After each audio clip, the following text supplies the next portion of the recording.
Social मीडियावरती मुख्यमंत्री यांचा एक व्हिडिओ प्रचंड प्रमाणात व्हायरल होत आहे। नाले सफाई करू असं आश्वासन दिलं होतं आणि तेच बघण्यासाठी आले होते। चॅनलवरती नवीन असाल तर एमएम मराठी न्यूजला जरूर सबस्क्राइब करा।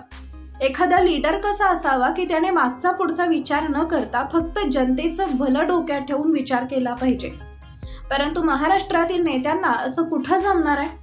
व्हायरल व्हिडिओमध्ये तुम्ही पाहू शकता की जेव्हा नाले सफाईचं कामकाज बघण्यासाठी एकनाथ शिंदे आले होते, त्यांचे कपडे आणि त्यांचं बूट हे घाण होऊ नयेत यासाठी एक हिरव्या रंगाचं कापड हंतरलेलं दिसत आहे, म्हणजेच ग्रीन कार्पेट आहे। आणि हेच पाहिल्यानंतर अक्षरशः लोकांनी टीकेची झोड उठवली आहे। व्हिडिओमध्ये ते दिसत आहे की नाल्याच्या टोकाजवळ येतात आणि पाहणी करतात। माणसांच्या सुविधापेक्षा जर एखादा व्यक्ती आपले कपडे आणि बूट पाहत असेल तर तो लोकांचं काय भलं करणार आणि तो एक सच्चा लीडर म्हणून कसा होणार?